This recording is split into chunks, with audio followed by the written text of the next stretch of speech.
Vivimos en un modelo de sociedad que cada vez nos parece que todo es más difícil de conseguir o que nos parece muy difícil que las cosas cambien. Nosotros no podemos pararnos por esa apariencia que nada puede cambiar, sino al revés, todo lo contrario. Y para eso necesitamos una organización que se arroje a los problemas. Lo que más hemos aprendido todos estos años es haber escuchado a muchos miles de personas contándonos lo que les ocurría y a partir de ahí lanzarnos a las necesidades para después buscar las respuestas. Tony Bruel, coordinador general de Cruz Roja, y empecé con 15 años como voluntario. Nosotros decimos que la labor de la gente que estamos en Cruz Roja fundamentalmente son dos, ¿no? Salvar vidas desde un amplio concepto de la palabra, y la otra que es tan importante como salvar vidas es cambiar mentalidades, por construir una sociedad donde la gente tenga igualdad de oportunidades.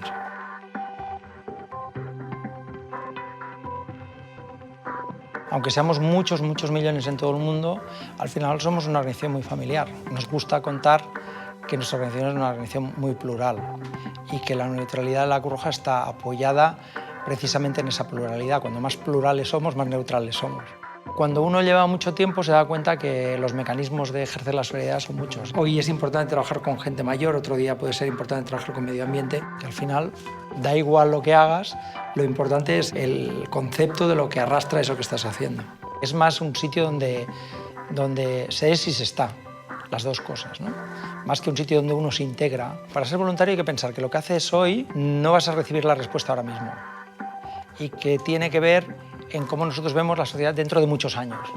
Tenemos que dar espacio a los que creen que se pueden cambiar las cosas.